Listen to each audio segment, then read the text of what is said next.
With 1.16 out and about, I thought that I would cover a few things that you may have forgot during very long update process.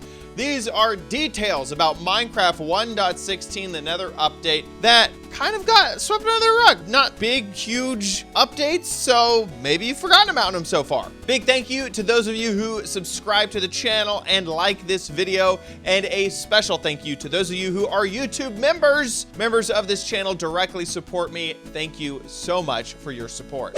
So here we are inside of Minecraft, and the first thing that I'm gonna be talking about is a building detail with flower pots. So we have the warped fungus, the crimson fungus, the crimson roots, and the warped roots. Well, each one of these things can be added to a flower pot if you want to add some decoration in your world. And most people do not realize that this little detail can be achieved with these types of plants, which is super adorable. And specifically, I think that the warped roots and the crimson roots look especially good inside of a flower pot and would really add some nice color, some pop, some definition to builds all over the place. So this is a little known feature and one that I feel like is very much underrated.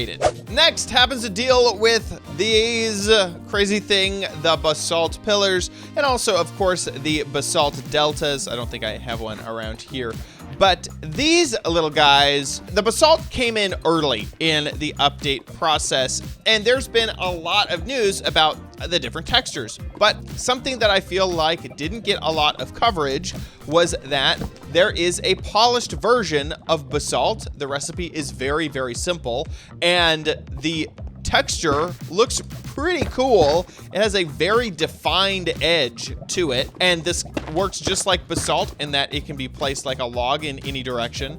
And on top of that, the top of the texture is crazy different than normal basalt, and this can totally be used in builds for some really cool different effects. Like, I feel like if you were to sort of do something like this, where you have, I'm just putting those things in the back just so I could build with, and then you did something like this, like that is a really cool texture to be able to be used. And polished basalt is something I feel like the community has kind of forgotten a little bit about. So don't forget, polished basalt is a thing, and I really think that the texture is very good. Keeping up with the theme of textures, here we are in a nether fortress. Now, nothing has actually changed inside of a nether fortress, but there is a texture change that basically affects the nether fortress in a way. It is all to do with these nether bricks. So these have been in forever in the game, for a very long time, but there are now two new textures associated with the nether bricks. First is the chiseled nether bricks. This isn't really available. You're not going to come across this texture inside of a nether fortress, which is really interesting, but it looks awesome. I assume that that's a skeleton or wither skeleton on this texture. Really good looking texture. The next thing that most people are forgetting about, in my opinion, is that nether bricks also have a cracked variety that is as simple as taking some nether bricks, putting them into a furnace, and then smelting them up, and the output is the texture of the nether brick with a cracked variation. This is another one of those things that you don't ever see this inside of the fortress. You're not, whoops, that was definitely not intended. But you're not gonna see this inside of another fortress. But what a cool texture. What a nice detail to be able to be added to your build. So don't forget about it. Next is such a small detail that you may have seen it hundreds of times while watching pre-releases or whatnot, but not actually stop and realized what is going on. And that is that the texture for these crazy oversized fungus actually animate. So right up in there, you can see that this texture is animating, and that is true with the crimson and the warped variety. that texture in there animates. This reminds me an awful lot of prismarine because prismarine also animates. In fact, the prismarine color changes very, very, very drastically. Like it changes from a green almost to a purple very slowly, like incredibly slowly, where you can't tell. This is a little bit more obvious than the prismarine texture.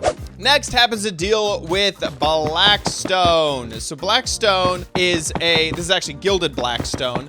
Gilded Blackstone is a Blackstone variety, and it obviously has this crazy gold look to it, which is pretty neat. I'm gonna add some light here just because it's a little bit dark. So the thing that people forget about Gilded Blackstone is that it will drop the gold ore inside of it very rarely. So let's switch into survival mode. And as we mine this stuff up, you can see that it is dropping a block variety of itself almost all the time. I just picked up some nuggets. There's some more nuggets.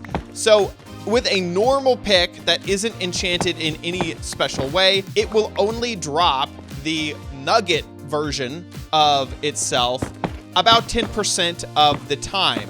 And that is just like so weird to me. The only other block that slightly is like that is gravel, where most of the time you pick up gravel and then some of the time you pick up flint. Well, just like with that situation, if you add fortune to the mix, then you will get your pieces of your gold ore more often than you will with any other situation. And if you have maximum fortune, which is fortune 3, which is this last pick right here, then that will happen all the time. So every time that you mine it, and that's true with gravel as well. Now, of course, with the Silk Touch enchantment, then it will drop the block instead of the ore. And I specifically remember it not saying that in the wiki, and then also having that be different in some of the snapshots. But I'm kind of glad that that is how it works, because that is just super confusing to me. So if you want to get your gold nuggets every single time, you are going to need to either mine this over and over or have the Fortune 3 enchantment.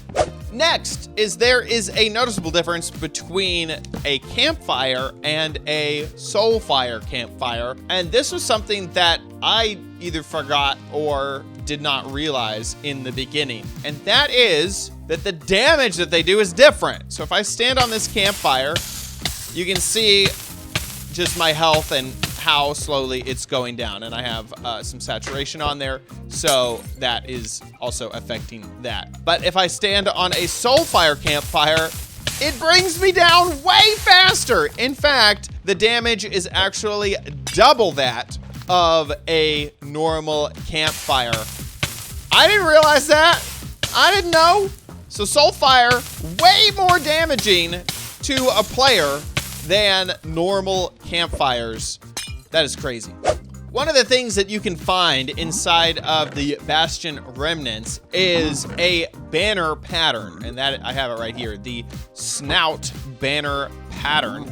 And this is a kind of a pretty rare thing to find. There was a chest over there I checked that didn't have one in it. Let's see if the treasure area down here has any snout banner patterns inside. Nope, but we do have netherite. That's pretty good. Oh, here's a chest over here. Let's see. Do you have one? No, definitely not. So this is a new banner pattern that can be added to a banner inside of a loom, and most people forget about it. That's why we're talking about it. This is what the pattern looks like. It is kind of plain and kind of like not all that exciting. It's supposed to look like the snout of the piglins. There you go right there. But don't forget about it. You can find it inside of the Bastion Remnants, and it would probably be a rather difficult thing to find. Next is something that I'm not actually positive that I can set off this way, but there is a new death message. So every time that I fire this firework rocket at me, it will damage me, and this last one should kill me. There it is. Went off with a bang. Because I was, killed with a firework that was fired. It could either be fired by a player, or in this case, a dispenser. But there you have it. New death message you probably forgot about. And there you have it. That is everything that you may have forgotten about in Minecraft 1.16. Let me know in the comments down below if there's anything that I may have forgotten about, and then the whole world will know. Thank you so much for watching this episode of OMG Craft. If you enjoyed it, please give this video a big ol' thumbs up. Also, make sure you subscribe for future videos, tips, tricks, tutorials, and spotlights here on OMG Craft. And we'll see you in the next video. Bye!